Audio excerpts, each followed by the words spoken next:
నమస్కారం. మనలో చాలా మంది ఎదుగుతున్నాం, కానీ నిజంగా ఎదుగుతున్నామనుకుంటున్నారా? లేదా మనమే మనల్ని చిన్నచూపు చూసుకుంటున్నామా? 1. సంకుచిత మనస్తత్వం. మనస్సు ఒక తెరచిన కిటికీ లాంటిది. దాన్ని మూసివేస్తే కొత్త ఆలోచనల వెలుగు లోపలికి రాదు.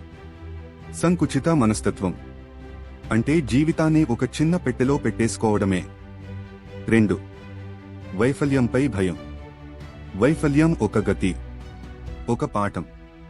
దాన్ని ఓడిపోయిన భయంగా చూస్తే జీవితం ఎప్పుడూ మొదలవదు. నేర్చుకునే ధైర్యం మనకు లేకపోతే విజయం ఎలా వస్తుంది? 3. ఓటమివాద వైఖరి. మనం మన స్వంత అడ్డంకులు.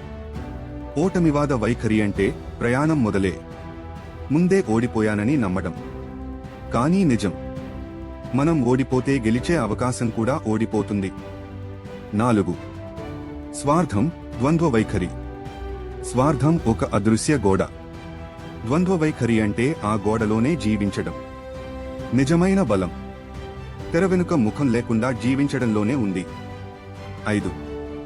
నిరాశావాదం అంటే చీకటిని చూసి సూర్యుడిని మర్చిపోవడం. కానీ గుర్తుంచుకోండి, రాత్రి చీకటి ఎంతగా భయపెట్టే ఉదయం వెలుతురు అంతగా ఆశనిస్తుంది. ఈ లక్షణాలు మీలో ఉంటే సిగ్గుపడకండి. వాటిని గుర్తించడమే మొదటి విజయం. వాటిని వదిలించుకునే ప్రయాణం, అదే నిజమైన ఎదుగుదల. ఈ వీడియో ఇష్టపడితే లైక్ చేయండి, షేర్ చేయండి, సబ్స్క్రైబ్ చేయండి.